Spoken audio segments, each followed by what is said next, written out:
Hello student, good evening to all of you. Welcome to my YouTube channel BSc bio वाला।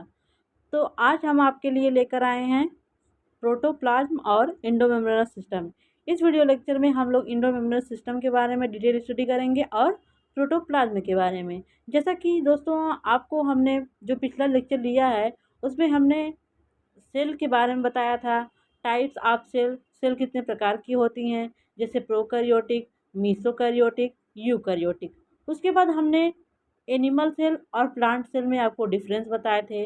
और cell में क्या क्या structure होते हैं, जैसे प्लाज्मा मेम्ब्रेन, माइट्रोकांडिया, क्लोरोप्लास्ट मान लीजिए एनिमल सेल में होता है, लाइसोसोम, पैराक्सिसोम, न्यूक्लियस, साइटोप्लाज्म, इन सब के बारे में हमने आपको थोड़ा थोड़ा स्टडी करवाया था। तो आज हम इस लेक्चर में आपको इंडोमेम्ब्रेनस सिस्टम के बारे में बताएंगे, जो आपका फर्स्ट यूनिट का टॉपिक है। ओके बच्चों, तो देखते हैं सर्वप्रथम हम लोग प्लाज्मा मेम्ब्रेन क्या है। प्लाज्मा मेम्ब्रेन के बारे में हमने बताया था आपको। प्लाज्मा मेम्ब्रेन क्या है? Outer most boundary of cell. क्या है? Outer most boundary of cell, जो कि हमने लास्ट लेक्चर में आपको बताया था प्लाज्मा मेम्ब्रेन।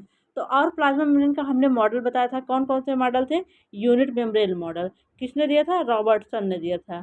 सैंडविच मॉडल किसने दिया था? डेनियल और डॉसन ने दिया था। डेनियल और डॉसन ने, डीडी, डेनियल और Dawson.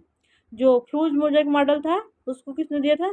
Singer and Nicolson. Singer and Nicolson ने दिया था। किसने दिया? Singer and Nicolson. तो आशा करते हैं आपको प्लाज्मा मेम्ब्रेन अच्छे तरीके से समझ में आ गया होगा। अगर आपको उस लेक्चर में कोई भी प्रॉब्लम हो तो आप हमसे कमेंट करके पूछ सकते हैं। ओके बच्चों, तो आइए देखते हैं प्रोटोप्लाज्म क्या है। देखिए, आपको हमने एक सेल का स्ट्रक्चर बताया ही था। क्या था? ऐसे देखिए, ये सेल हो गई। ओके, अगर ये एनिमल सेल है इसमें सेल वॉल एब्सेंट होगा। अगर इस सेल में से प्लाज्मा मेम्ब्रेन को हटा दिया जाए, ठीक, सेल माइनस प्लाज्मा मेम्ब्रेन, क्या? सेल माइनस प्लाज्मा मेम्ब्रेन, तो अभी जो भी स्ट्रक्चर बचेगा उसको क्या बोलेंगे? प्रोटोप्लाज्म। क्या बोलेंगे? प्रोटोप्लाज्म। क्या बोलेंगे बच्चों? प्रोटोप्लाज्म। तो इस प्रोटोप्लाज्म में क्या क्या होगा? देखिए, प्रोटोप्लाज्म में होगा न्यूक्लियस और साइटोप्लाज्म। क्या होगा? न्यूक्लियस और साइटोप्लाज्म। न्यूक्लियस में, न्यूक्लियस का स्ट्रक्चर हम लोग आगे देखेंगे, इसमें क्या क्या होता है। न्यूक्लियर मेम्ब्रेन होगा, न्यूक्लियोलस होगा। ओके, तो इसको हम लोग आगे देखेंगे जब आएगा टॉपिक में तब। अब साइटोप्लाज्म में क्या क्या है? देखिए, साइटोप्लाज्म में क्या क्या है? साइटोप्लाज्म ये लिक्विड पार्ट होता है। और इसमें है क्या? साइटोप्लाज्म में ही हमने आपको जब सेल बताया था वहाँ पे डिफरेंट सेल ऑर्गेनेल, जैसे mitochondria, peroxisome, lysosome, endoplasmic reticulum, Golgi body, सब यहीं पे उपस्थित थे। ठीक है, साइटोप्लाज्म में। और क्या था? और क्या था साइटोप्लाज्म में? जो लिक्विड पार्ट था वो था हमारा साइटोसॉल। क्या था? साइटोसॉल। तो इस वीडियो लेक्चर में हम लोग पहले प्रोटोप्लाज्म क्या इसके बारे में अध्ययन करेंगे। देखिए, प्रोटोप्लाज्म को जो एक डुजार्डिन नामक साइंटिस्ट थे उन्होंने सारकोड टर्म दिया। कौन सा टर्म दिया? सारकोड, SARCODE। तो डुजार्डिन ने प्रोटोप्लाज्म को क्या कहा? क्या कहा? सारकोड कहा। और जो इसका एक्चुअल टर्म है उसको किसने दिया? पुरकिंजे ने। पुरकिंजे ने इसको प्रोटोप्लाज्म कहा। क्या कहा? प्रोटोप्लाज्म। और हक्सले ने इसको तो कह दिया ये जीवन का भौतिक आधार है। कैसा आधार है? भौतिक आधार है। Physical basis of life is called by Huxley for protoplasm. So Huxley called physical basis of life for protoplasm. Huxley ने इसके लिए टर्म क्या यूज किया? ये हमारे जीवन का भौतिक आधार है, that is physical basis of life. Next हम लोग देखते हैं क्या है। It is living part of cell. ये जीवित पार्ट है कोशिका का, क्योंकि इसमें वाइटल एक्टिविटीज होती हैं। जिसमें सेल ऑर्गेनल्स है तो उसमें वाइटल एक्टिविटीज होती हैं, इसलिए इसको लिविंग पार्ट ऑफ सेल कहते हैं। जो हमने स्टार्टिंग बताया, सेल, सेल माइनस प्लाज्मा में, सेल मेम्ब्रेन या ओवरऑल प्लाज्मा मेम्ब्रेन बराबर प्रोटोप्लाज्म। यही है हमारा प्रोटोप्लाज्म। तो देखिए इस प्रोटोप्लाज्म, देखिए ये जो हमारा सेल है इसका जो आउटर लिक्विड पार्ट होगा उस पेरिफेरल वाला उसको इक्टोप्लाज्म बोलेंगे। क्या बोलेंगे? इक्टोप्लाज्म। और जो इनर सेंट्रल वाला पार्ट होगा इसको बोलेंगे इंडोप्लाज्म। क्या बोलेंगे? इंडोप्लाज्म ओवरऑल साइटोसॉल, जो हमने आपको डिवीजन करते हुए बताया था। एक्टोप्लाज्म को साइटोजेल भी बोलते हैं। तो जो प्रोटोप्लाज्म के पेरिफेरल पार्ट है ये इसको बोलेंगे एक्टोप्लाज्म, और जो इनर वाला पार्ट है उसको बोलेंगे इंडोप्लाज्म। मान लीजिए ये इनर वाला है, इसको बोलेंगे इंडोप्लाज्म, ये हो गया एक्टोप्लाज्म। क्या हो गया? एक्टोप्लाज्म और इंडोप्लाज्म। ओके, तो आपको पता हो गया एक्टोप्लाज्म और इंडोप्लाज्म में क्या है। आइए ये अब हम देखते हैं इसका केमिकल नेचर क्या है, कौन कौन से एलिमेंट प्रोटोप्लाज्म में कैसे कैसे प्रेजेंट है, कितने कितने अमाउंट में प्रेजेंट है। तो मोस्ट अबंडेंट एलिमेंट जो प्रोटोप्लाज्म में है वो है ऑक्सीजन। कौन सा है? ऑक्सीजन। आपसे अगर कोई पूछ ले most abundant element in our protoplasm, तो आप क्या आंसर देंगे? ऑक्सीजन। क्या ऑक्सीजन आंसर होगा हमारा? ऑक्सीजन। ओके, अब देखते हैं एलिमेंट और एलिमेंट कैसे कैसे हैं। देखिए ऑक्सीजन जो है कि 62% है, कार्बन जो है 20% है, हाइड्रोजन 10% है, कैल्शियम 2.5% है, नाइट्रोजन 3% है। तो सबसे ज़्यादा कौन है? ऑक्सीजन। और सबसे कम है, लीस्ट कंसंट्रेशन किसका है? नाइट्रोजन। किसका है? Nitrogen is least and maximum element present in protoplasm, that is oxygen. क्या है? ऑक्सीजन। अब मैक्रोमॉलिक्यूलर कंपोजिशन देखते हैं। मैक्रोमॉलिक्यूल जैसे प्रोटीन कितना है, वाटर कितना है, कार्बोहाइड्रेट कितना है हमारे प्रोटोप्लाज्म में। तो देखिए सबसे ज़्यादा इसमें क्या है? वाटर। वाटर कितना है हमारे प्रोटोप्लाज्म में, बताइए कितना है? 70 to 75%। मतलब ये 1/3 पार्ट पूरे हमारे प्रोटोप्लाज्म का पानी ही है। 70 से 75% जल है। और उसके बाद प्रोटीन कितना है? 20%। न्यूक्लिक एसिड कितना है? 5%। न्यूक्लिक एसिड में डीएनए आरएनए दोनों आ जाएंगे। Carbohydrate 3%, lipid 2%, ion 1%। इसको हमने याद करने के लिए आपको एक ट्रिक बताया है, एचपी नकली। सबसे ज़्यादा क्या है? वाटर। उसके बाद क्या है? प्रोटीन। उसके बाद न्यूक्लिक एसिड। उसके बाद कार्बोहाइड्रेट, फिर लिपिड, फिर आयन। तो इसको आपको याद करने का ट्रिक क्या हो जाएगा? एचपी नकली, HPNCLI। अब ऐसे मत आप लोग वो लिख दीजिएगा कि नकली, बस ऐसे सी बता दीजिएगा और LI के हिंदी में लिख के HP नकली।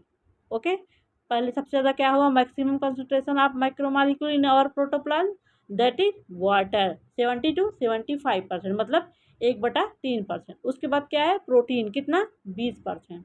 उसके बाद न्यूक्लिक एसिड जिसमें डीएनए और आरएनए कितने परसेंट? 5%। उसके बाद नेक्स्ट क्या है? कार्बोहाइड्रेट कितना है? 3%। कितना है? 3% है। उसके बाद लिपिड है 2%, आयन 1%। तो इसका ट्रिक हो गया एचपी नकली। हमने ये एच इसका लिखा PNCLI। तो अगर आपको कोई कन्फ्यूजन होता है आप हम कमेंट बॉक्स में कमेंट करके पूछ सकते हैं। नेक्स्ट बच्चों देखते हैं क्या है। पहले हम देखते हैं प्रॉपर्टी, जैसे गुण क्या है, प्रोटोप्लाज्म के गुण क्या है। और इस गुण में ब्राउनियन मूवमेंट है, इसका टिंडल इफेक्ट है और साल जेल इफेक्ट। साल जेल इफेक्ट मतलब ये सॉल और जेल में चेंज होता रहता है। तो प्रोटोप्लाज्म के प्रॉपर्टीज़ में ये सब चीज़ें हैं। ओके, इनको हम लोग डिटेल स्टडी नहीं करेंगे क्योंकि पूछा नहीं जाता है। ठीक है, अब हम आ जाते हैं अपना जो हमारा मेन टॉपिक है, इंडो मेम्ब्रेनस सिस्टम। इसको ओ गर्ल सिस्टम भी कहते हैं। क्या कहते हैं? ओ गर्ल सिस्टम। वो GERL, गर्ल सिस्टम। क्या बोलते हैं? इंडो मेम्ब्रेनस सिस्टम, ORR, ओ गर्ल सिस्टम। देखिए इंडो मेम्ब्रेनस सिस्टम पढ़ने के बाद हम लोग प्रोटीन टारगेटिंग और प्रोटीन सार्टिंग के बारे में पढ़ेंगे। क्या पढ़ेंगे? प्रोटीन टारगेटिंग और प्रोटीन सार्टिंग के बारे में। तो ओ गर्ल का फुल फॉर्म क्या हो गया? वो मतलब हो गया वैक्यूल। क्या हो गया? वैक्यूल। जी मतलब गाल्जी बॉडी, ई मतलब इंडोप्लाज्मिक रेटिकुलम, यल मतलब लाइसोसोम। यल मतलब लाइसोसोम हमने यहाँ बता दिया आपको। वो मतलब वैक्यूल हो गया। क्या हो गया? वैक्यूल हो गया। वो मतलब वैक्यूल, जी मतलब गाल्जी बॉडी, ई बराबर इंडोप्लाज्मिक रेटिकुलम, लाइसोसोम। तो इंडो मेम्ब्रेनस सिस्टम में हमारे 4 ऑर्गेनेल आएंगे। कौन कौन? Vacuole, Golgi body, endoplasmic reticulum और लाइसोसोम। तो हमको इसको याद करने का ट्रिक है वो गर्ल, वो वी ओ मतलब वैक्यूल, जी मतलब गोल्जी बॉडी, ई आर मतलब इंडोप्लाज्मिक रेटिकुलम, यल बराबर लाइसोसोम। तो आपसे अगर कोई पूछ दे इंडो मेम्ब्रेनस सिस्टम में कितने ऑर्गेनेल आते हैं, तो आप क्या बताएंगे? क्या बताएंगे? बताइए बताइए बताइए। 4। कौन कौन? Vacuole, Golgi body, endoplasmic reticulum, lysosome. तो आप सभी को तो याद हो गया इंडो मेम्ब्रेनस सिस्टम में कौन कौन ऑर्गेनेल है? 4 ऑर्गेनेल। कौन कौन? Vacuole, Golgi body, endoplasmic reticulum, lysosome. आशा करते हैं आप लोगों को इंडो मेम्ब्रेनस सिस्टम में कितने ऑर्गेनेल्स हैं ये अगर कोई पूछे तो आप ज़रूर से ज़रूर बता देंगे। अब आई बच्चों, हम लोग इंडो मेम्ब्रेनस सिस्टम पढ़ने से पहले एक आपको इंट्रोडक्शन हम बता देते हैं कि इस पूरे टॉपिक का एक ये कोर है। अगर आप इसको समझ गए तो पूरा टॉपिक पढ़ने में आपको बहुत ही आसानी होगा। ओके, तो आइए हम आपको बताते हैं इंडो मेम्ब्रेनस सिस्टम कैसे फंक्शन करता है, कैसे कैसे कौन कौन सी एक्टिविटीज होती हैं। देखिए, जैसे ये हो गई एक सेल, ये सेल हमने बना दिया। ओके, ये हमारी एक सेल हो गई। ठीक है, अब देखिए इस सेल पे मान लीजिए कोई बैक्टीरिया अटैक कर रहा है। ओके, कोई बैक्टीरिया अटैक करेगा तो हमारी प्लाज्मा मेम्ब्रेन ऐसे अंदर की तरफ पिंच हो जाएगी, उसको बोलेंगे इंडोसाइटोसिस। देखिए आपको हम इंडोसाइटोसिस और इक्सोसाइटोसिस आपके टॉपिक में है, उसको हम बताएंगे। जब सेल किसी पदार्थ को अंदर लेती है तो इंडोसाइटोसिस के द्वारा लेती है। सेल मेम्ब्रेन इसकी एक वेसिकल लाइक स्ट्रक्चर बना लेती है, उसको इंडोसाइटोसिस बोलते हैं। ठीक है, अब देखिए बैक्टीरिया हमारे प्रोटोप्लाज्म में आ गया। तो बैक्टीरिया क्या है? ये बाहरी फॉरेन मटेरियल है, तो इसको डिस्ट्रॉय कर एंटीजन है। इसको डिस्ट्रॉय करने के लिए हमारे शरीर में कौन सी हमारे कोशिका में एक एंजाइम होता है लाइसोजाइम। तो एंजाइम आपको पता ही होगा, एंजाइम्स आर प्रोटीन। क्या होते हैं? एंजाइम प्रोटीन के बने होते थे। और हमारे हमारे सेल में प्रोटीन का सिंथेसिस कहाँ होता है? राइबोसोम में। और हमने आपको राइबोसोम कहाँ बताया था? Rough endoplasmic reticulum. और किसमें? साइटोप्लाज्म में भी जो कौन सा राइबोसोम था? 80S ribosome. आपको हमने जब यूकैरियोटिक सेल का फिगर बनाया था तो उसमें राइबोसोम जो बताया था उसको हमने बताया था 80S होता है ना, तो वहाँ पे भी राइबोसोम था। और जब हमने सेल बनाते समय इंडोप्लाज्मिक रेटिकुलम दिखाया था, जो रफ एंडोप्लाज्मिक रेटिकुलम था उसमें पर भी उस पर भी राइबोसोम होता है। तो प्रोटीन इसके लिए जो बैक्टीरिया आए उसके लिए ये बैक्टीरिया को डिजॉल्व करने वाला एंजाइम होगा लाइसोजाइम। तो लाइसोजाइम एंजाइम जो बनेगा उसके लिए तो जीन होगा ना। जीन कहाँ प्रेजेंट होते हैं? डीएनए में। और डीएनए हमारा कहाँ है? न्यूक्लियस में। कहाँ है? न्यूक्लियस में। देखिए ये न्यूक्लियस में हमारा डीएनए है और ये लाइसोजाइम वाला जीन है। तो ये जीन अब जो न्यूक्लियर पोर है, न्यूक्लियर पोर से बाहर आएगा। ठीक है, यहाँ से ये जीन बाहर आ गया और किसके पास गया? जो रफ एंडोप्लाज्मिक रेटिकुलम है वहाँ पे राइबोसोम है, वहाँ पे हुआ प्रोटीन सिंथेसिस। क्या हुआ? Protein synthesis. और कौन सा प्रोटीन वो बनेगा? जो लाइसोजाइम एंजाइम को बनाएगा। कौन सा बनाएगा? Lysozyme enzyme. तब इस प्रोटीन को एंडोप्लाज्मिक रेटिकुलम यहाँ से बाहर निकालेगी। देखिए प्रोटीन आ गया, तो ये जाएगा गाल्जी बॉडी के पास। यहाँ पे प्रोटीन का मॉडिफिकेशन होगा। क्या होगा? मॉडिफिकेशन, कि तुमको इस काम के लिए वहाँ पे जाना है। जो भी प्रोटीन में प्रॉब्लम होगी उसको ये काट छाट के हटाएगा गाल्जी बॉडी। ठीक है, यहाँ पे ग्लाइकोसिलेशन और ग्लाइकोसिडेशन होता है। प्रोटीन प्रोटीन का यहाँ पे मॉडिफिकेशन होता है। ठीक है, तब ये देखिए यहाँ पे गाल्जी बॉडी में पहुँचा। ओके, गाल्जी बॉडी का इस फेस है और ट्रांस फेस है।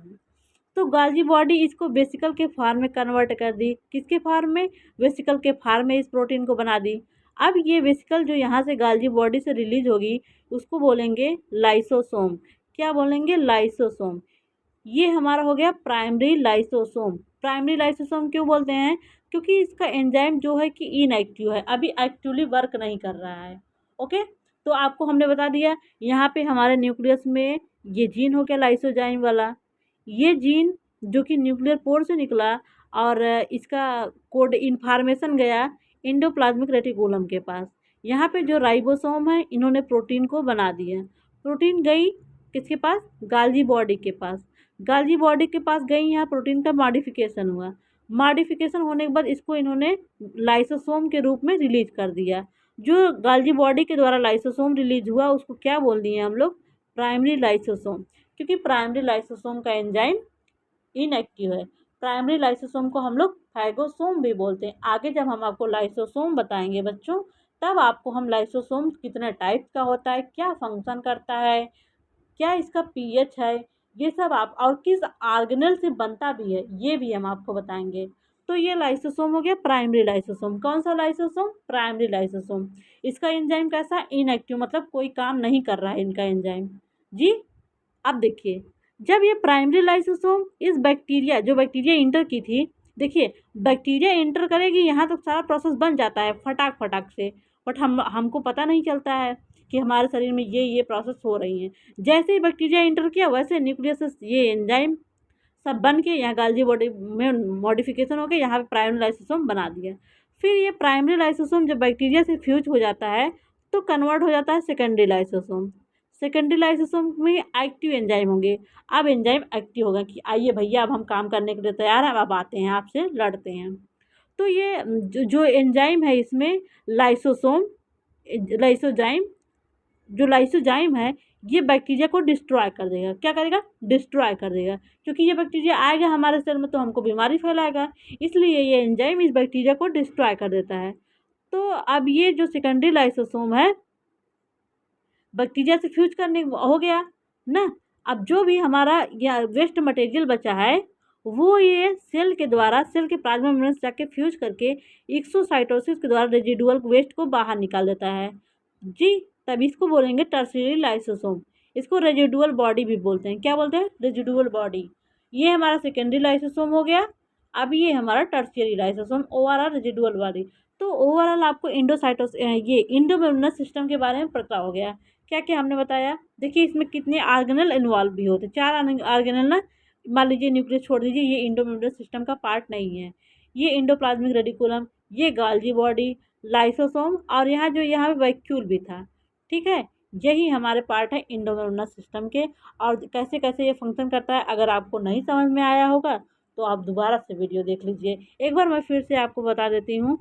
जैसे देखिए, ये कोई बैक्टीरिया हमारे कोशिका पे अटैक किया, ठीक है, अटैक किया तो हमारा जो ब्रेन होता है सेल का, वो न्यूक्लियस है, ब्रेन ऑफ सेल, वहाँ पे होता है डीएनए। न्यूक्लिक मटेरियल यही होता है ना हमारा डीएनए, क्रोमोसोम वगैरह यही होते हैं, क्रोमोसोम में ही डीएनए होता है।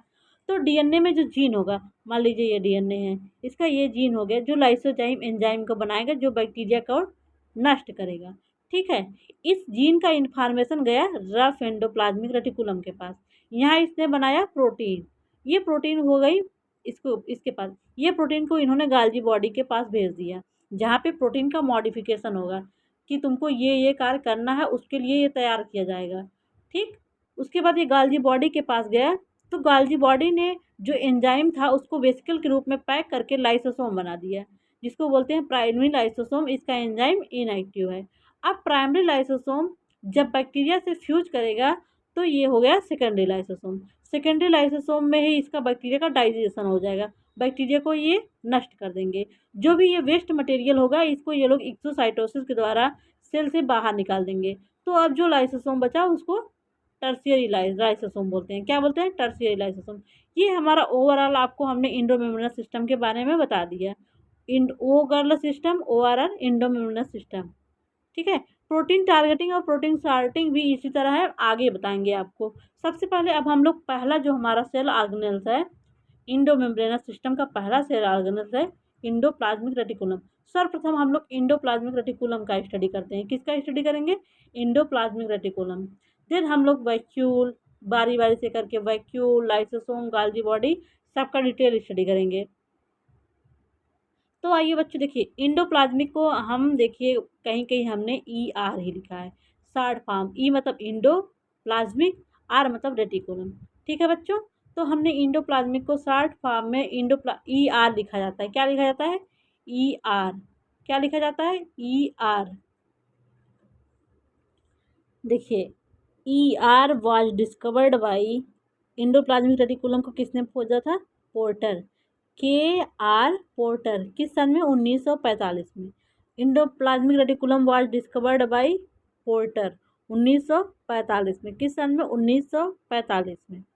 और जैसा कि हमने बताया था प्रोकैरियोट बताते समय, उसमें हमने कहीं आपको इंडोप्लाज्मिक रेटिकुलम बताया था, कहीं था इंडोप्लाज्मिक रेटिकुलम नहीं था। तो ये एब्सेंट होता है प्रोकैरियोट में, मैच्योर आरबीसी। जो हमारी मैच्योर आरबीसी होती है उसमें न्यूक्लियस एब्सेंट होता है और एंडोप्लाज्मिक रेटिकुलम भी नहीं होता है। एंडोप्लाज्मिक रेटिकुलम बना कैसे है? It is extension of outer nuclear membrane. किसका एक्सटेंशन है? मतलब उभार। जैसे हमारा ये न्यूक्लियस था, इसी आउटर न्यूक्लियर मेम्ब्रेन का ही वो था, एक्सटेंशन था। क्या था? एक्सटेंशन था। जैसे देख लीजिए, ये हो गया हमारा न्यूक्लियस, ठीक है। तो इसी का जो ये उभार था, ये था एंडोप्लाज्मिक रेटिकुलम। ऐसे हमने बनाया, आपको दिखाया है। ओके, तो क्या है, ये किसका एक्सटेंशन है? Nuclear membrane, N M. Nuclear membrane को एन एम हम लिखेंगे, ठीक है। अच्छा देखिए, एंडोप्लाज्मिक रेटिकुलम कितने टाइप का होता है आपको हमने बताया है। ये हो गया R E R, S E R. R E R का मतलब रफ, आर का मतलब rough, R O U G H. E R मतलब एंडोप्लाज्मिक रेटिकुलम। और एस ई आर का मतलब क्या हो गया? एस ई आर का मतलब यस बराबर स्मूथ। क्या हो गया? Smooth. S M O, S M O O T H. क्या क्या? S M O O T H, smooth endoplasmic reticulum. तो एंडोप्लाज्मिक रेटिकुलम को किसने खोजा था? के आर पोर्टर। किसने? के आर पोर्टर। और कितने प्रकार की ये है? 2 प्रकार की। कौन कौन सी?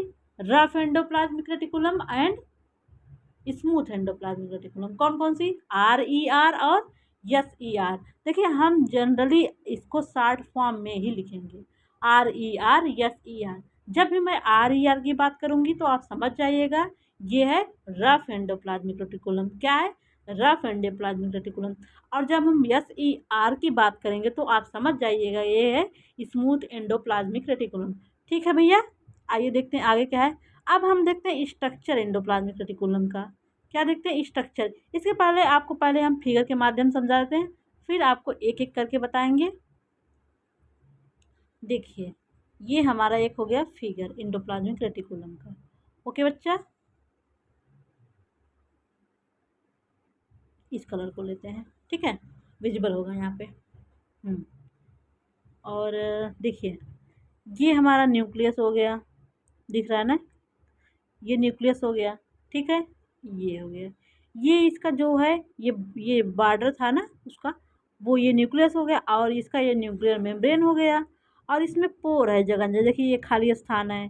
देखिए, ये खाली स्थान था, यहाँ पे खाली स्थान है, तो ये हो गया न्यूक्लियर पोर। यहाँ पोर दिखाया गया, यहाँ पे छेद, ठीक है, होल।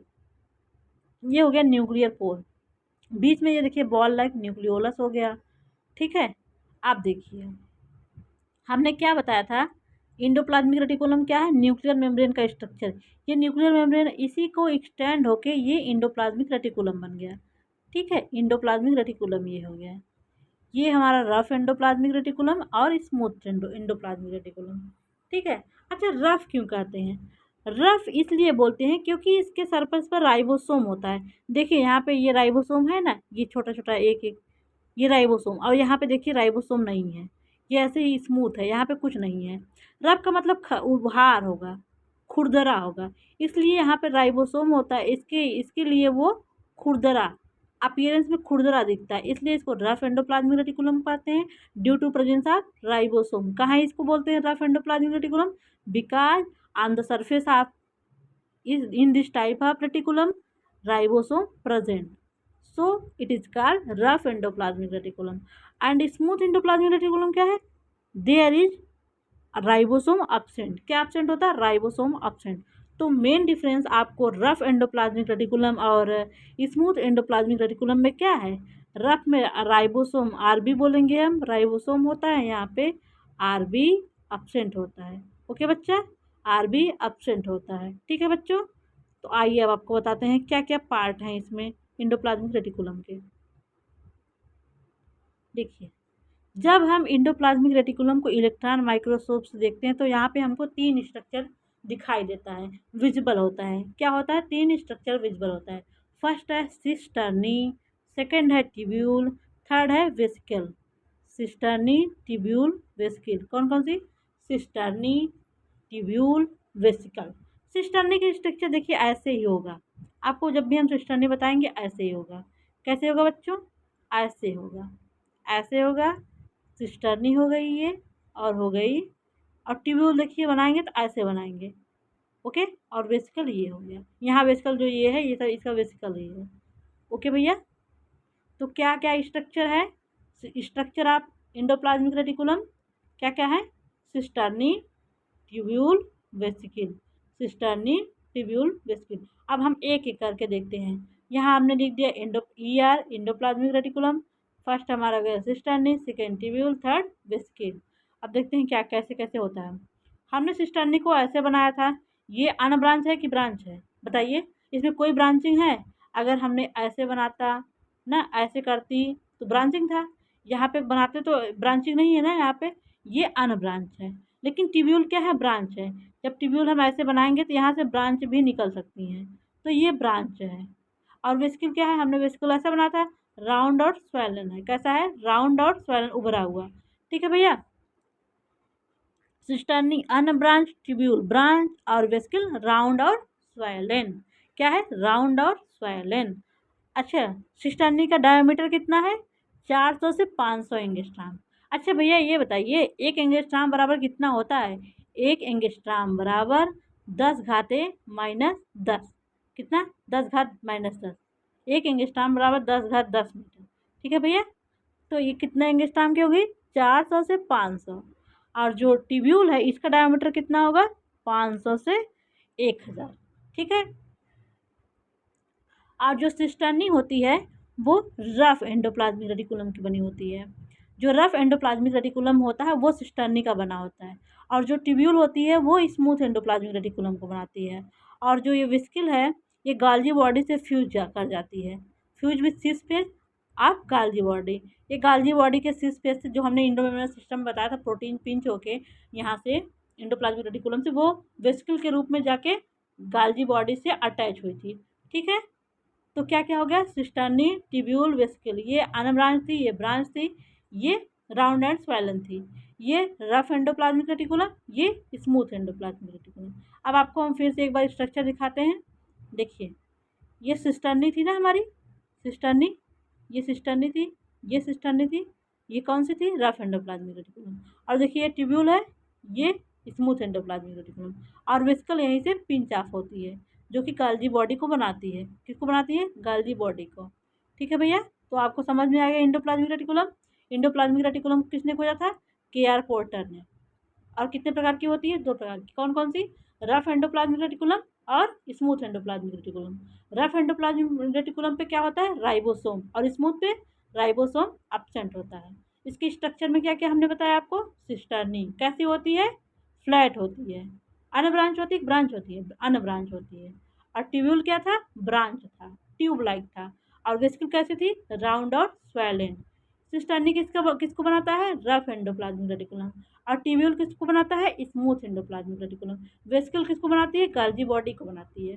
ठीक है भैया, जो ये राइबोसोम होगा जो रफ एंडोप्लाज्मिक रेटिकुलम पे, वो कौन सा होगा, 80S राइबोसोम।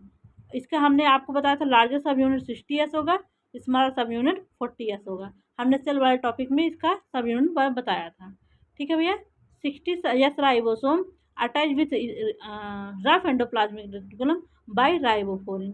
जैसे मान लीजिए सिस्टर्नी है, यहाँ पे राइबोसोम जो अटैच होगा तो कैसे अटैच होगा, ये राइबोफोरिन एक प्रोटीन होती है उससे अटैच होता है। किससे अटैच होता है, ये राइबोफोरिन मान लीजिए प्रोटीन है, ये राइबोसोम को अटैच करवाता है। ठीक है भैया, कैसे अटैच होता है, राइबोफोरिन प्रोटीन के द्वारा। ये हमने स्ट्रक्चर आपको बता दिया। ठीक है, अब देखिए, स्मूथ एंडोप्लाज्मिक आर डायनेमिक, मतलब ये गतिशील होती है, चेंज होती रहती है।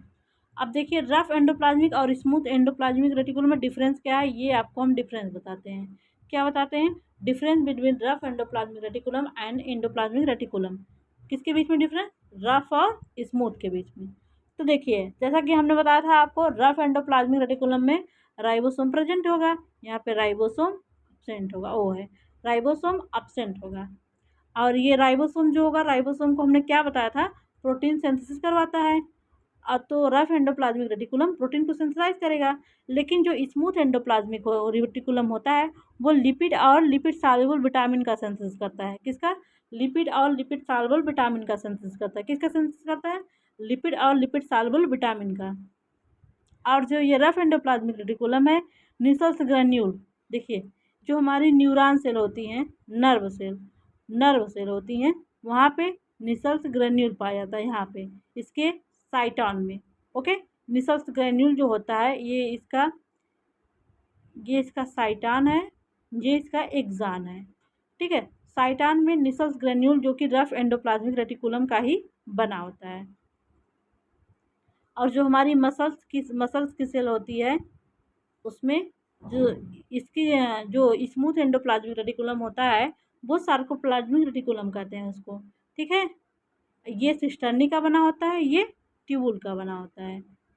ये यहाँ पे गलत हो गया है, रफ एंडोप्लाज्मिक रेटिकुलम को हमने बताया था, ये यहाँ पे गलत हो गया है। ये सिस्टर्नी है, सिस्टर्नी और स्मूथ वाली ट्यूब्यूल की, यहाँ पे आप करेक्ट कर लीजिएगा। यहाँ पे ये गलत है और ये सही है, यहाँ पे ये भी गलत है। ये किसकी बनी होती है, यहाँ पे ट्यूब्यूल लिख दीजिएगा, गलत हो गया है। ट्यूब्यूल, यहाँ पे सिस्टर्नी। ठीक है भैया, ये चेंज कर लीजिएगा आप लोग। तो डिफरेंस आपको समझ में आ गया। रफ एंडोप्लाज्मिक रेटिकुलम पे राइबोसोम होगा, स्मूथ पे राइबोसोम नहीं होगा। रफ एंडोप्लाज्मिक रेटिकुलम क्या करेगा, प्रोटीन की सिंथेसिस करेगा, और स्मूथ क्या करेगा, लिपिड की सिंथेसिस करेगा। अच्छा, विटामिन के बारे में अच्छा आप बताइए, विटामिन कितने प्रकार का होता है बताइए। देखिए विटामिन ये हमने भी लिख दिया, 2 प्रकार का, एक वाटर सॉल्युबल, एक फैट सॉल्युबल, फैट या लिपिड सॉल्युबल। वाटर सॉल्युबल में बी और सी होगा, और रिमेनिंग जो होगा वो लिपिड सॉल्युबल होगा और फैट सॉल्युबल होगा। तो जो लिपिड सॉल्युबल विटामिन है उसको स्मूथ एंडोप्लाज्मिक रेटिकुलम बनाता है। अब देखते हैं हम लोग डेस्मोटिब्यूल क्या है। Endoplasmic reticulum which passes through rough plasmodesmata called desmotubule. जैसे ये सेल है, ये एक सेल है, इनके बीच ये जो जंक्शन होगा डेस्मोटिब्यूल। तो इसी में जो एंडोप्लाज्मिक रेटिकुलम का कुछ एक्सटेंशन हो जाएगा उसको बोलेंगे डेस्मोटिब्यूल। क्या बोलेंगे, डेस्मोटिब्यूल। अब माइक्रोसोम क्या है, जब हम सेंट्रीफ्यूगेशन करेंगे किसका, एंडोप्लाज्मिक रेटिकुलम का, तो छोटे छोटे पार्टिकल जो प्राप्त होंगे उसको माइक्रोसोम बोलते हैं। क्या बोलते हैं, सोम बोलते हैं। तो क्या है microsome, after centrifugation segment of endoplasmic reticulum is called microsome. तो डेस्मोटिब्यूल और माइक्रोसोम आपको पता हो गया होगा। अब देखते हैं हम लोग फंक्शन क्या है।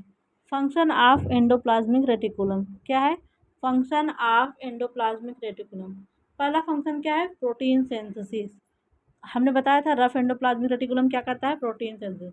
देखिए अगर टॉपिक को आपको बढ़ाना है, लार्ज में बस एंडोप्लाज्मिक रेटिकुलम आ जाए तो फंक्शन में आप बस एक हेडिंग डाल दीजिएगा, प्रोटीन सिंथेसिस, फिर इसके बाद में लिख दीजिएगा एंडोप्लाज्मिक रेटिकुलम का जो रफ एंडोप्लाज्मिक रेटिकुलम होता है वो प्रोटीन की सिंथेसिस करता है, वो सिस्टर्नी की बनी होती है। ये प्रोटीन डिफरेंट टाइप के एंजाइम को बनाती हैं जो कि सेल के अंदर और सेल के बाहर भी जाती हैं। ठीक है बच्चा, तो और अब देखिए लिपिड सिंथेसिस में भी यहाँ बस हेडिंग डाल दीजिएगा लिपिड सिंथेसिस, और vitamin fat soluble vitamin and cholesterol synthesis. ठीक है, फिर उसके बाद लिख दीजिएगा ये स्मूथ एंडोप्लाज्मिक रेटिकुलम का बना होता है, और इसमें लिपिड बनता है, और ये लिपिड फैट सॉल्युबल फैट जो विटामिन है फैट सॉल्युबल बी और सी के अलावा ए डी ई के उनको बनाता है। ठीक है, और जो होता है ये सिस्टर्नी जो है गाल्जी बॉडी को भी बनाती है। तो आप हेडिंग डाल दीजिएगा फॉर्मेशन ऑफ गाल्जी बॉडी, उसमें 2 साल लिख दीजिएगा। ये सिस्टर्नी जो होती है गाल्जी बॉडी को बनाती है। और एंडोप्लाज्मिक रेटिकुलम डिफरेंट टाइप के जो ये हैं पैराक्सिसोम, ग्लाइकोक्सिसोम, स्पियरोसोम, इनका भी एंडोप्लाज्मिक रेटिकुलम का ही रोल होता है बनाने में। पैराक्सिसोम देखिए प्लांट और एनिमल दोनों में पाया जाता है, और ग्लाइकोक्सिसोम और स्पियरोसोम ओनली प्लांट में पाया जाता है। ठीक है, अब देखिए जो various cell organelles kept their position by endoplasmic reticulum. Endoplasmic reticulum, microtubule, ये सब हमारे सेल का साइटोस्केलेटन मतलब बोन ऑफ सेल को बनाते हैं। क्या बनाते हैं, बोन ऑफ सेल। तो डिफरेंट ऑर्गेनल्स का जो पोजीशन है, जैसे ये न्यूक्लियस है, एंडोप्लाज्मिक रेटिकुलम यहाँ हो गया, तो डिफरेंट टाइप ऑर्गेनल का लोकेशन कहाँ कहाँ कौन ऑर्गेनल होगा प्रेजेंट होगा वो एंडोप्लाज्मिक रेटिकुलम ही डिसाइड करता है। एंडोप्लाज्मिक रेटिकुलम नेक्स्ट क्या है, endoplasmic reticulum help in detoxification. Detoxification क्या है, अरे टॉक्सिक क्या है, जैसे किसी ने जहर खा लिया, कोई बच्चे ने जहर खा लिया, जहर किसी तरीके से मान लीजिए पॉइजन उनके शरीर में चला गया, जब हमारे लीवर में यह पहुँचेगा तो हमारे लीवर की कोशिका में एंडोप्लाज्मिक रेटिकुलम होगा कि नहीं, होगा ना, एंडोप्लाज्मिक रेटिकुलम। तो इस जहर को कम करने में एंडोप्लाज्मिक रेटिकुलम हमारा अहम रोल करता है। इसी को बोलते हैं डिटॉक्सिफिकेशन, मतलब इस जो टॉक्सिक सब्सटेंस है उसको डिटॉक्सिफाई करना, उसको न्यूट्रलाइज करना, ताकि हमारी बॉडी को हार्म ना हो। लेकिन अगर आप बहुत ज़्यादा इनहेल कर देंगे तो नुकसान तो होगा ही, क्योंकि हम उस टाइम एंडोप्लाज्मिक रेटिकुलम में डिस्ट्रॉय हो जाएंगे तो काम नहीं कर पाएंगे। तो एक जनरल थोड़ा बहुत जब जाता है तो डिटॉक्सिफिकेशन कौन करता है, एंडोप्लाज्मिक रेटिकुलम। तो आप हेडिंग डाल दीजिएगा, लार्ज जब लिखना होगा तो डिटॉक्सिफिकेशन उसमें लिख दीजिएगा, endoplasmic reticulum help in detoxification. कहाँ की जो कहाँ की एंडोप्लाज्मिक रेटिकुलम, जो हमारे लीवर की हैं, कहाँ की, जो हमारे लीवर की हैं। फिर नेक्स्ट क्या है, endoplasmic reticulum provides mechanical support and act as endoskeletal system और साइटोस्केलेटल सिस्टम, जैसा कि हमने पहले ही बता दिया था। ये माइक्रोट्यूब्यूल और माइक्रोफिलामेंट के साथ साइटोस्केलेटल मतलब सेल की हड्डी का बनाती है। जैसे हमारे शरीर का ढांचा बोन ही प्रोवाइड करता है, वैसे सेल का ढांचा भी एंडोप्लाज्मिक रेटिकुलम ही प्रोवाइड करता है। देखिए, rough endoplasmic reticulum give rise to lysosome, हमने एंडोमेम्ब्रेनल सिस्टम में आपको अच्छे से बताया था कैसे। रफ पहले देखिए, एंडोप्लाज्मिक रेटिकुलम गाल्जी बॉडी बनाई थी, और गाल्जी बॉडी की जो ये थी वो लाइसोसोम को बनाया था। ठीक है, तो रफ ही गाल्जी को बनाया और गाल्जी लाइसोसोम को बनाया।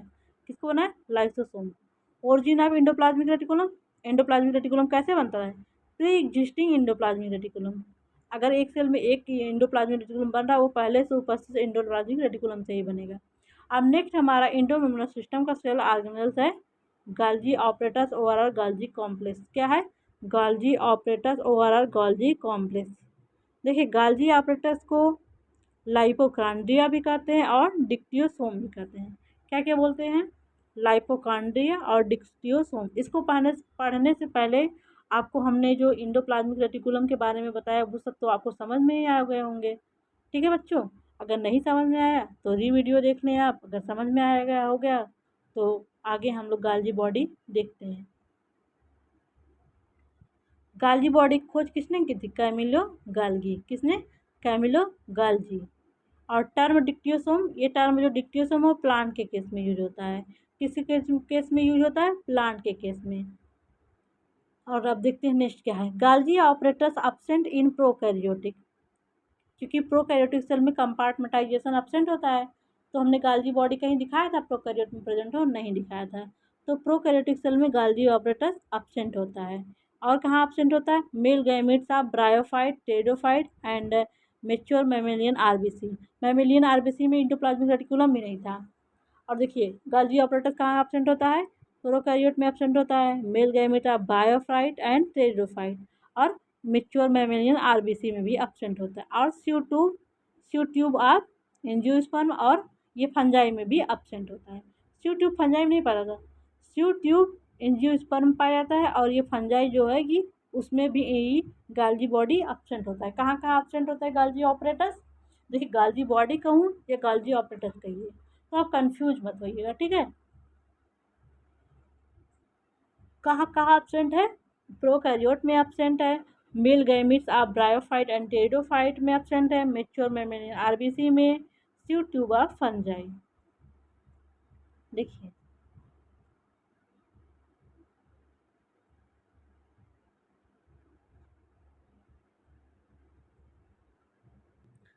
सॉरी फॉर इंटरप्शन, हमने क्या बताया, गाल्जी ऑपरेटस कहाँ का एब्सेंट होता है, प्रोकैरियोट, पी के मतलब prokaryote, male gamete, bryophyte, male gamete of bryophyte, pteridophyte, mature mammalian RBC, sieve tube and fungi. यहाँ पे गाल्जी बॉडी एब्सेंट होता है। गाल्जी बॉडी कैसा है, प्लियोमार्फिक मतलब डिफरेंट शेप का होता है। प्लियोमार्फिक मतलब अपना शेप चेंज करता रहता है। देखिए, प्लियोमार्फिक होगा और पॉलीमार्फिक। पॉली मतलब डिफरेंट, मार्फिक मतलब शेप, मतलब डिफरेंट आकार का होगा।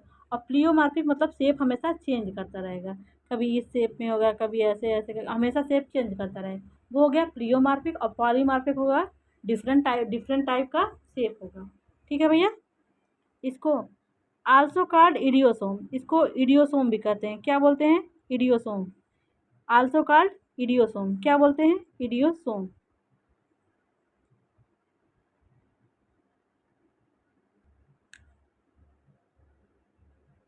Also called idiosome. क्या बोलते हैं? Idiosome. It is also called traffic police of cell. जैसे हमारे यातायात में जो ट्रैफिक पुलिस होते हैं वो यात्रियों को ट्रैफिक के बारे में बताते हैं, वैसे ये गाल्जी बॉडी होता है, इनको हम ट्रैफिक पुलिस ऑफ सेल बोलते हैं। क्यों बोलते हैं?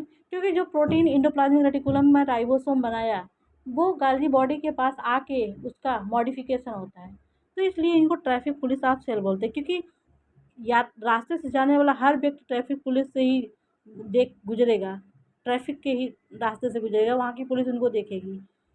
इसीलिए जो भी प्रोटीन बनेगी यहाँ से होकर गुजरती है, इसलिए इसको ट्रैफिक पुलिस ऑफ सेल कहते हैं। क्या बोलते हैं? Traffic police of cell.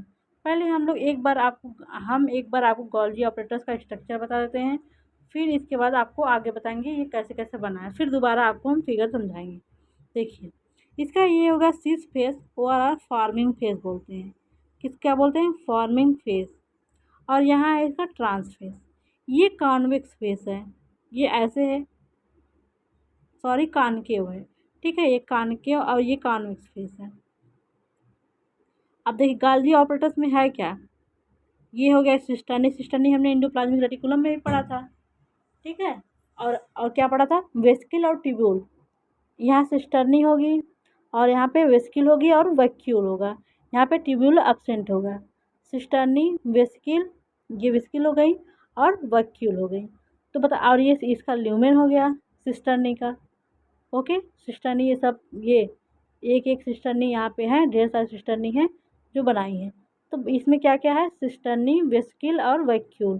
क्या क्या? सिस्टर्नी, वेस्किल और वैक्यूल। आगे हम चलते हैं। ये कैसे बना गाल्जी बॉडी? स्मूथ एंडोप्लाज्मिक रेटिकुलम से। कैसे?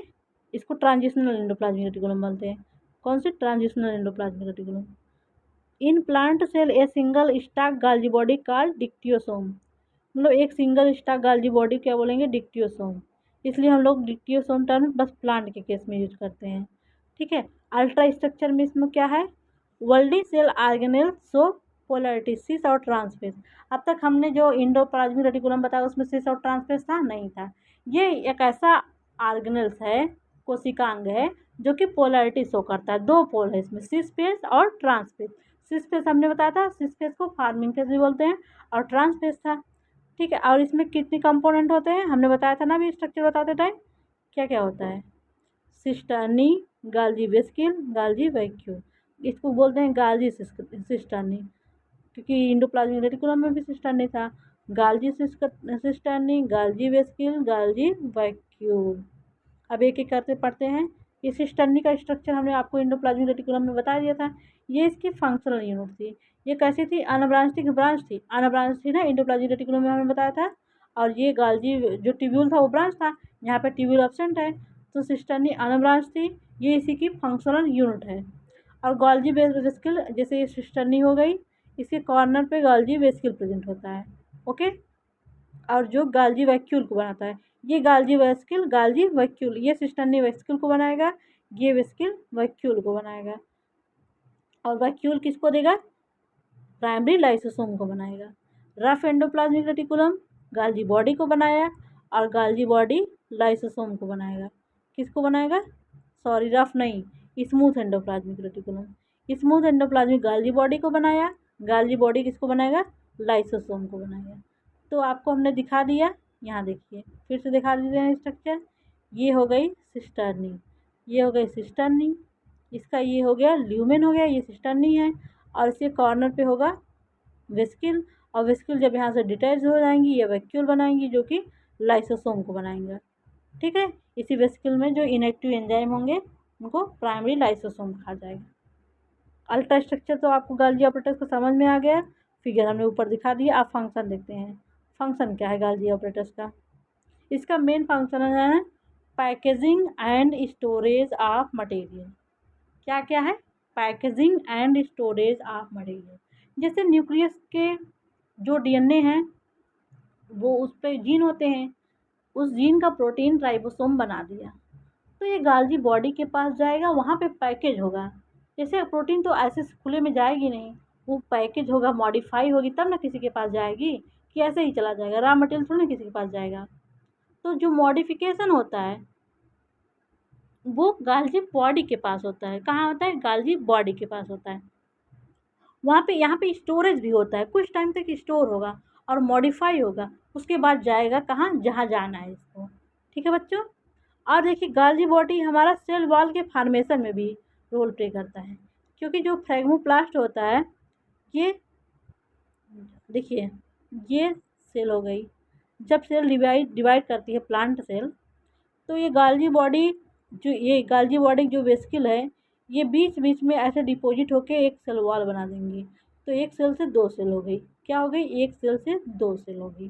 तो गाल्जी बॉडी सेल वॉल के फॉर्मेशन में भी रोल करती है। अगर आपको लॉन्ग लिखना होगा, लॉन्ग टाइप में, बस आगे गाल्जी बॉडी लॉन्ग करना है, तो पहले गाल्जी बॉडी का आप लोग जनरल किसने खोजा था, कैमिलो गाल्गी प्लांट में क्या बोलते हैं, फिर स्ट्रक्चर उसका अच्छे से बना देंगे। फिर उसके बाद सिस्टर्नी वेसिकल और वैक्यूल के बारे में लिख देंगे। फिर फंक्शन में हम लोग एक हेडिंग डालेंगे, पैकेजिंग एंड स्टोरेज और मटेरियल, फिर उसमें लिख देंगे अपना मैटर। फिर सेल वॉल फार्मेशन अपना मैटर, फिर उसमें लिख देंगे formation of hemicellulose pectin help in cell wall formation, ये लिखेंगे। फार्मेशन ऑफ हेमीसेलुलोज हेडिंग डाल देंगे वो, या फिर डाल देंगे सेल वॉल फार्मेशन, फिर एक्रोसोम फार्मेशन, फिर लाइसोसोम फार्मेशन, फिर ट्रांसपोर्ट ऑफ सबस्टेंस, फिर ग्लाइकोसिलेशन ये दे देंगे। जो प्रोटीन ये मॉडिफिकेशन किया जाता है उसमें ग्लाइकोसिलेशन और ग्लाइकोसिलेशन होता है। ठीक है भैया, ऐसे लॉन्ग आपको लिखना है। तो आगे आपको हम बताते हैं, हमने कहाँ तक बता दिया था। Help in cell wall formation, ये फ्रेगमोप्लास्ट होता है, ये बीच बीच में डिपॉजिट होकर दो सेल बन जाते हैं। ठीक है भैया। अब नेक्स्ट क्या है? Formation of hemicellulose pectin and in help in cell wall formation, ये हेमीसेलुलोज और पेक्टिन को बनाता है, जो कि सेल वॉल फार्मेशन में, क्योंकि देखिए सेल वॉल जो बना होता है प्लांट की बात हो रही है, वो सेलुलोज को बना होता है, कुछ पार्ट होता है हेमीसेलुलोज और पेक्टिन का। तो जो हेमीसेलुलोज है और ये पेक्टिन है, वो गाल्जी बॉडी बनाता है। एक्रोसोम फार्मेशन, देखिए ये ह्यूमन स्पर्म हो गया, इस पर एक कैप लाइक स्ट्रक्चर होता है, इसको बोलते हैं एक्रोसोम। तो इस एक्रोसोम को कौन बनाता है? गाल्जी बॉडी। अगर कोई ऑप्शन वाला क्वेश्चन हो उसमें गाल्जी बॉडी ना दिया हो, अगर लाइसोसोम भी दिया हो तो आप लाइसोसोम वहाँ पे टिक कर सकते हैं।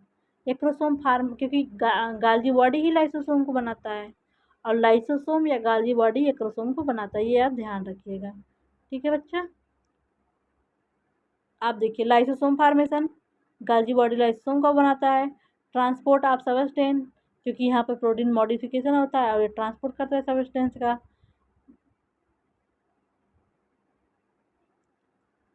और गाल्जी complex is a processing part, क्योंकि यहाँ प्रोटीन का प्रोसेसिंग होता है, ग्लाइकोसिलेशन और ग्लाइकोसिडेशन होता है। That is newly sensitize protein by rough endoplasmic reticulum modified in specific way by Golgi body. Golgi body इसको स्पेसिफिक मैनर में मॉडिफाई करती है, कि आपको देखिए अगर आपको माइटोकॉन्ड्रिया में जाना है तो माइटोकॉन्ड्रिया के लायक ये बनाएगी। इंडोप्लाज्मिक रेटिकुलम में जाना है तो इंडोप्लाज्मिक रेटिकुलम के बारे में तरफ बनाएगी। पराक्सीसोम में जाना है तो वहाँ के लायक बनाएगी। लाइसोसोम में जाना है प्रोटीन को तो वहाँ के लायक बनाएगी। सेलवाल के मतलब प्लाज्मा मेम्ब्रेन के पास जाना है वहाँ के लायक बनाएगी। अगर कहीं बाहर प्रोटीन जाना है तो वहाँ के लायक इसको बनाएगी। ठीक है बच्चा। तो मॉडिफिकेशन ऑफ प्रोटीन का कहाँ होगा? गाल्जी कॉम्प्लेक्स में होगा।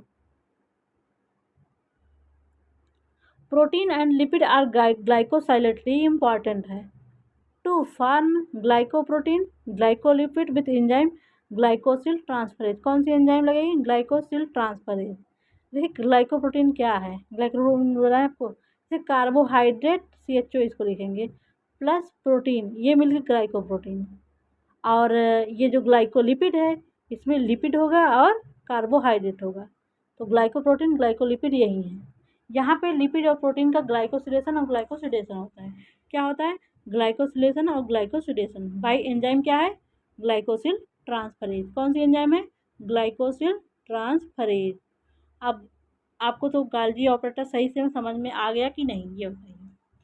किसको खोजा था गाल्जी ऑपरेटर्स को? कैमिलो गाल्गी। प्लांट में इसको क्या बोलते हैं? डिक्टियोसोम। कितने, इसका स्ट्रक्चर क्या क्या है? गाल्जी सिस्टर्नी हो गई, गाल्जी सिस्टर्नी होगी, वेसिकल हो गई और वैक्यूल हो गया। यहाँ पे ट्यूब्यूल अब्सेंट होता है।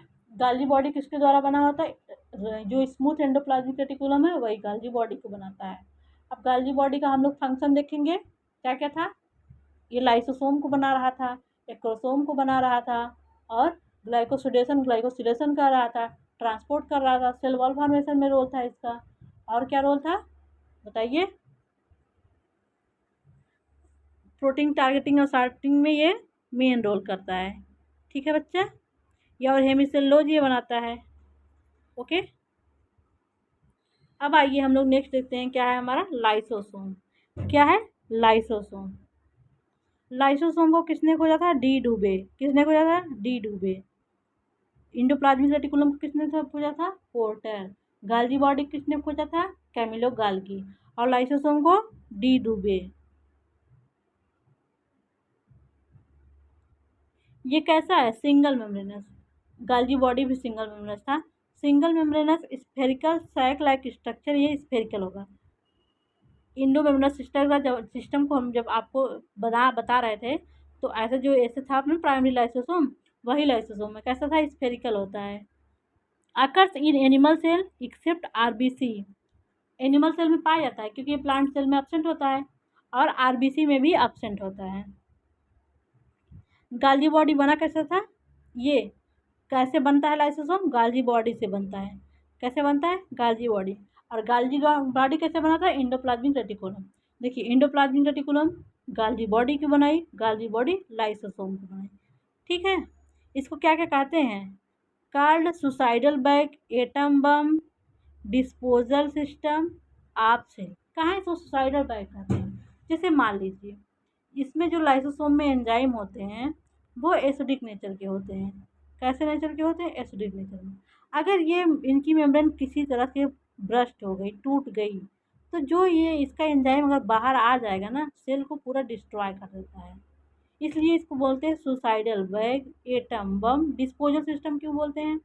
जैसे मान लीजिए कोई सेल है, ये बूढ़ी हो गई है, खराब हो गई है, ठीक है, तो इसको डिस्पोजल मतलब डिस्ट्रॉय कौन करेगा? ये लाइसोसोम। लाइसोसोम अपना एंजाइम निकाल देगा, ये सेल को डिस्ट्रॉय कर देगा। तो इसलिए इसको क्या बोलते हैं? Disposal system.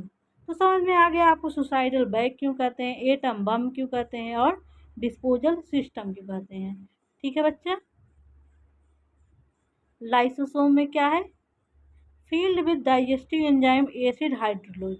जो एंजाइम होगा एसिड हाइड्रोलेज डाइजेशन में, इंट्रासेलुलर डाइजेशन के लिए, एक्स्ट्रा सेलुलर डाइजेशन के लिए, जो सेल के अंदर डाइजेशन होता है उसको डाइजेशन ये करने में रोल प्ले करता है। ठीक है, इसका पीएच क्या होता है? एसिडिक पीएच होता है 5.6। 5.6 पीएच होता है। कितना होता है? 5.6। और ये हमेशा एसिडिक कंडीशन में काम भी करता है। किस कंडीशन में काम करता है? एसिडिक कंडीशन में होता है। ये भी पॉलीमार्फिक है। गाल्जी बॉडी क्या था? प्लियोमार्फिक था, ये पॉलीमार्फिक मैनीसेप होता है। कैसे मैनीसेप होता है? हमने बताया आपको प्राइमरी लाइसोसोम भी था, सेकेंडरी लाइसोसोम भी था, टर्शियरी लाइसोसोम भी था। ठीक है, अब देखते हैं टाइप्स ऑफ लाइसोसोम। लाइसोसोम कितने प्रकार का होता है? कितने प्रकार का होता है लाइसोसोम? देखिए पहला है प्राइमरी लाइसोसोम, सेकेंडरी लाइसोसोम दूसरा, तीसरा है रेजिडुअल बॉडी, चौथा है ऑटोफैगी वैक्यूल। प्राइमरी लाइसोसोम को प्रोटियोलाइसोसोम और स्टार्च ग्रैन्यूल भी कहते हैं। और जो सेकेंडरी लाइसोसोम है उसको हेट्रोफैगोसोम और डाइजेस्टिव वैक्यूल। टर्शियरी लाइसोसोम को बोलते हैं रेजिडुअल बॉडी। और जो ये चौथा है ऑटोफैगी को ऑटोफैगोसोम ओआरआर साइटोलाइसोसोम क्या बोलते हैं? ऑटोफैगोसोम ओआरआर साइटोलाइसोसोम। तो लाइसोसोम कितने प्रकार के होते हैं? 4 प्रकार के, primary, secondary, tertiary, autosome. Okay बच्चा, आइए देखते हैं हम लोग एक एक के बारे में पढ़ते हैं। ये लाइसोसोम का हम आपको एक साथ चारों बताएंगे। ये चारों हो गए ना, primary lysosome, secondary lysosome, tertiary lysosome, autosome. Primary lysosome को हमने जब बता रहा था एंडोमेम्ब्रेन सिस्टम, उसमें इनएक्टिव एंजाइम थे। कैसे एंजाइम थे? इनएक्टिव। इसका एंजाइम इनएक्टिव है, अभी वो फंक्शन नहीं करेगा। कब एक्टिव होगा? जब कोई पैथोजन वगैरह इसको मिलेगा उसके साथ मिलके एक्टिव हो जाएगा, जो कहा जाएगा सेकेंडरी लाइसोसोम। तो प्राइमरी लाइसोसोम सेकेंडरी लाइसोसोम से बनता है और टर्शियरी लाइसोसोम सेकेंडरी लाइसोसोम से बनता है। ठीक, प्राइमरी सेकेंडरी को बनाया, सेकेंडरी टर्शियरी को बनाया। ओके, इसको इंटर कन्वर्जेबल होता है ना, डिफरेंट शेप होता है, पॉलीमॉर्फिक डिफरेंट फॉर्म होता है। ठीक है, जो सेकेंडरी लाइसोसोम होगा फील्ड विथ एक्टिव एंजाइम, और इसमें एंजाइम कौन से होते हैं? एक्टिव होते हैं, इसमें इनएक्टिव होते हैं। Primary lysosome fused with phagosome form secondary lysosome. जब प्राइमरी लाइसोसोम फाइगोसोम से फ्यूज कर जाता है तो वह सेकेंडरी लाइसोसोम बनाता है। कौन सा लाइसोसोम? Secondary lysosome. हमने आपको बताया था ना ऊपर। टर्शरी लाइसोसोम क्या है? They are secondary lysosome having incompletely digested food. इसको रेजिडुअल बॉडी भी कहते हैं। रेजिडुअल बॉडी हमने बताया था ना, जिसमें इनडाइजेस्टेड फूड होते हैं। आइटोफैगिक लाइसोसोम को बोलते हैं स्कैवेंजर लाइसोसोम। कैसा लाइसोसोम? Scavenger lysosome. तो आपको चारों तरह के लाइसोसोम के बारे में पता हो गया। प्राइमरी लाइसोसोम में एंजाइम कैसा था? इनएक्टिव। सेकेंडरी में कैसा था? एक्टिव। टर्शियरी को रेजिडुअल बॉडी, क्योंकि ये अनडाइजेस्टेड वेस्ट मटेरियल को स्टोर करता है। ओरिजिन लाइसोसोम कैसे ओरिजिनेट हो गया हुआ था? कैसे ओरिजिनेट हुआ था? गाल्जी बॉडी वेसिकल से। ठीक बच्चा। फंक्शन ऑफ लाइसोसोम, फंक्शन देखते हैं लाइसोसोम के क्या क्या है। फर्स्ट फंक्शन क्या है? Digestion of food come from outside in cell. देखा ना आपने, उसको डाइजेस्ट कर दिया। जो बैक्टीरिया के अंदर वो प्लांट सेल के, वो सेल के अंदर बैक्टीरिया आया था, तो ऐसे ही कोई फूड मटेरियल अगर सेल के अंदर आता है तो उसका डाइजेशन ये करता है। ठीक है बच्चा। Autophagy, digestion of own cell organelle. अगर कोई सेल ऑर्गेनल में कोई प्रॉब्लम हो गई, अगर इसका एंजाइम बाहर निकल गया तो उसको डाइजेस्ट कर देगा, इसलिए इसको ऑटोफैगी बोलते हैं। और ऑटोलिसिस भी करता है ये। अगर मान लीजिए सेल डिस्ट्रॉय हो गई तो लाइसोसोम के एंजाइम निकल के, बूढ़ी हो गई है, निकल के उसको डिस्ट्रॉय कर देंगे। क्या करेंगे? डिस्ट्रॉय करेंगे। अगर मान लीजिए ये अगला इसका फंक्शन क्या है? Destroy carcinogen. जैसे कोई आया, जैसे बैक्टीरिया आया था, अगर वैसे ही कोई कार्सिनोजेन हमारे सेल में आता है जो कैंसर कैच करता है, उसको बोलते हैं कार्सिनोजेन। क्या बोलते हैं? कार्सिनोजेन। कार्सिनोजेन क्या है? द सबस्टेंस और agent which cause cancer cause carcinogen. क्या बोलते हैं? कार्सिनोजेन। तो इस जैसे लाइसोसोम भी उस जो सबस्टेंस आया कार्सिनोजेन उसको डिस्ट्रॉय कर देता है। जैसे मान लीजिए कोई सेल जिसमें कैंसर हो गया है, वो डिवाइड कर रही है, तो इसको क्या करेगी? लाइसोसोम जाके डिस्ट्रॉय कर देगा। क्या डिस्ट्रॉय करेगा? लाइसोसोम। अब लाइसोसोम का आपको हम स्ट्रक्चर दिखा देते हैं। ये कैसा था? ये यूनी मेम्ब्रेनस था। ये इसका एक मेम्ब्रेन हो गया, इसमें हाइड्रोलिटिक एंजाइम फीड है। ठीक है, अलग अलग हाइड्रोलिटिक एंजाइम है, शायद 30 हाइड्रोलिटिक एंजाइम लगभग इसमें होता है। और इसका ये ट्रांसपोर्ट प्रोटीन है। ठीक है, और ये हाइड्रोलिटिक एंजाइम है, ये इसका मेम्ब्रेन है। तो ओवरऑल आपको लाइसोसोम के बारे में समझ में आ गया। लाइसोसोम को किसने खोजा था? CD डुवे। किसने? CD डुवे। तो नेक्स्ट हम इंडोमेम्ब्रेनस सिस्टम, जो हमारा नेक्स्ट है वो है वैक्यूल। वो गर्ल में हमने इंडोप्लाज्मिक रेटिकुलम को बता दिया, गाल्जी बॉडी को बता दिया, लाइसोसोम को बता दिया। आप किसको बता रहे हैं हम? वैक्यूल को। वैक्यूल क्या है? वेसिकल, वही जो ऐसे, ये वैक्यूल हो गए। प्लांट सेल का वैक्यूल लार्जर होता है in comparison to animal cell. Plant cell का सिंगल वैक्यूल होता है जो बीच में होता है, और एनिमल सेल का वैक्यूल पेरीफेरी पे बता होता है। हमने डिफरेंस कराते टाइम बताया था, अगर आपने वीडियो लेक्चर नहीं देखा तो देख लीजिए। ठीक है। वैक्यूल कैसा है? Single membranes. इसके मेम्ब्रेन को क्या बोलते हैं? जो मेम्ब्रेन है इसका, इसको टोनोप्लास्ट बोलते हैं। क्या बोलते हैं? टोनोप्लास्ट। देखते हैं हम लोग किस किस ऑर्गेनिज्म में कैसा कैसा वैक्यूल है। देखिए, एनिमल में वैक्यूल कैसा है? Smaller vacuole. प्लांट में large central vacuole so nucleus periphery. Plant cell में क्या होता है? लार्ज सेंट्रल वैक्यूल होता है, इसलिए न्यूक्लियस पेरीफेरी पे चला जाता है। कहाँ चला जाता है? पेरीफेरी पे चला जाता है। अमीबा और पैरामीशियम में कैसा वैक्यूल है? कंट्रक्टाइल वैक्यूल और फूड वैक्यूल। अमीबा और पैरामीशियम में कंट्रक्टाइल वैक्यूल होता है, जो कि ऑस्मो रेगुलेशन में हेल्प करता है। और जो फूड वैक्यूल है वो फूड को स्टोर करता है। किसको स्टोर करता है? फूड को स्टोर करता है। हमने प्रोकैरियोटिक सेल में जो बैक्टीरिया सेल बताया था उसमें हमने गैस वैक्यूल भी आपको दिखाया था। ये बीजीए में पाया जाता है। इस गैस वैक्यूल उसको बायोंसी बायोंसी मतलब उसको फ्लोट करने में तैरने में हाँ मदद करता है, मतलब बॉडी को हल्का करता है, इसलिए उसको बोलते हैं बायोंसी प्रोवाइड करता है। नेक्स्ट क्या है, membrane of vacuole called tonoplast, very important. Membrane vacuole की मेम्ब्रेन को क्या बोलते हैं, टोनोप्लास्ट। क्या बोलते हैं, टोनो मेम्ब्रेन ऑफ वैक्यूल क्या है, टोनोप्लास्ट। क्या है, टोनोप्लास्ट। और जो इसका जो मैट्रिक्स है साइटोप्लाज्म ऑफ वैक्यूल क्या कॉल्ड, क्या कहते हैं, सेल सेल। क्या कहते हैं उसको, सेल सेल। नेक्स्ट देखते हैं क्या है, vacuole is non living reservoir of organic acid soluble carbohydrate nitrates, ENG मतलब enzyme, tannins, chlorides, amino acid, alkaloid, anthocyanin, pigment. तो ये स्टोर हाउस है। क्या है, स्टोर हाउस। और वैक्यूल कैसा है, नॉन लिविंग पार्ट है, जीवित नहीं है।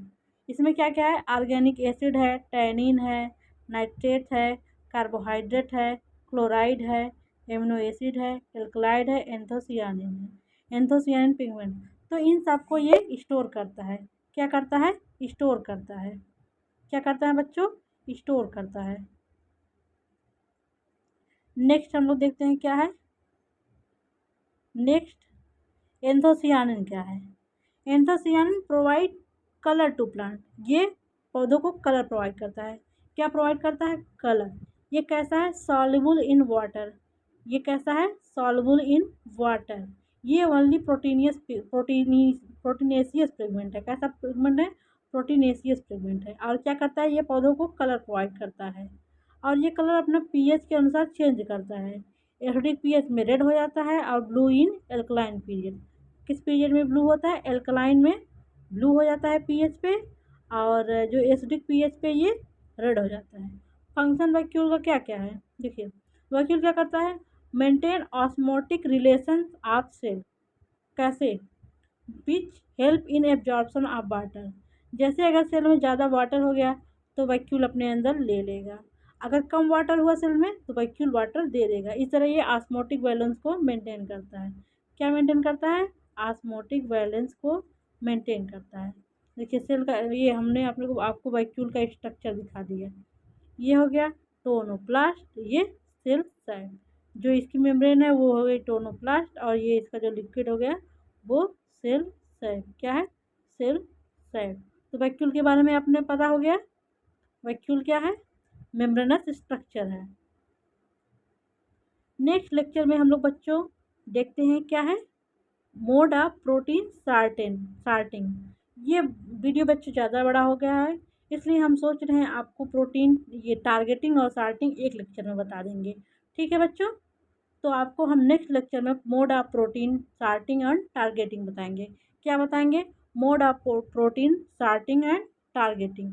तो थैंक यू बच्चों, thank you to all of you. अगर आप इस चैनल में नए हो तो चैनल को सब्सक्राइब कर लीजिए, और ज़्यादा से ज़्यादा आप बच्चों को शेयर करिए ताकि सब लोग पढ़ सकें। जो आपका ग्रुप बना हो उस ग्रुप में शेयर करिए।